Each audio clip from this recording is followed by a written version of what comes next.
شیخ ایاز جو کہ سندھ کے اور پاکستان کے اور بلکہ انٹرنیشنلی جو ہے وہ جانے پہچانے نام ہیں، بہت بڑے شاعر ہیں۔ اس کی جو شہرت ہے بحیثیت شاعر ہے، مگر اس کے ساتھ ساتھ وہ بہت بڑے نثر نگار، ڈرامہ نگار، افسانہ نگار، ترجمہ نگار کے طور پر بھی مشہور ہیں۔ شکارپور سے ان کا تعلق تھا اور ابتدائی دن جو ہے زندگی وہاں پر انہوں نے گزاری، ابتدائی تعلیم بھی وہاں سے حاصل کی۔ اس کے بعد اعلیٰ تعلیم کے لیے وہ کراچی گئے، جہاں پر انہوں نے جو ہے بی اے کی۔ اس کے بعد وہ وکالت شروع کی اور بنیادی طور پر وہ وکیل تھے، مگر اس کے ساتھ ساتھ کیونکہ بچپنی سے ان کو علم و ادب اور شاعری کے ساتھ شغف تھا، تو اور بچپنی میں بڑے بڑے فارسی کے اور سندھی کے شعراء کا کلام کا مطالعہ کیا تھا اور وہاں سے انسپائریشن لی تھی۔ اس کے بعد پھر کراچی میں جب آئے تو وہاں پر ترقی پسند تحریک کی بنیاد پڑ گئی تھی اور وہاں پر اردو کے بڑے بڑے شعراء اور دانشور بیٹھتے تھے، تو ان کی محفلوں میں وہ بیٹھتے تھے اور اسی طرح سے وہ وہاں پر بھی شاعری کی، اور اس نے بچپن سے اپنی شاعری کا آغاز کیا اور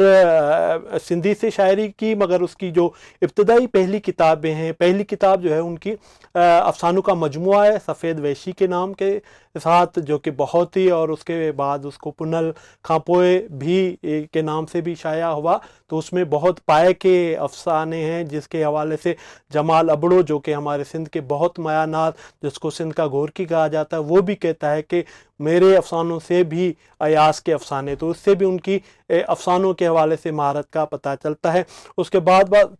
انہوں نے جو شاعری کی وہ اردو میں شاعری کی ہے۔ اس کے پہلے جو مجموعہ بوئے گل، نالہ دل اور کف گل فروش جو ہے وہ اردو میں بھی شائع ہے۔ اس کے بعد پھر انہوں نے سندھی میں شاعری کا آغاز کیا اور مور دین 30 جو ہے سندھی شعری مجموعے ان کے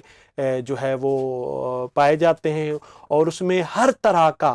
جو ہے وہ اصناف جو بھی سندھی، اردو یا باقی زبانوں میں جو ہم نے یورپین شاعری سے لی، ان تمام میں ان کی شعر ملتے ہیں۔ ان کا ایک بہت بڑا کارنامہ جو ہے وہ شاج و رسالوں کو اردو میں ترجمہ کرنا ہے، جو کہ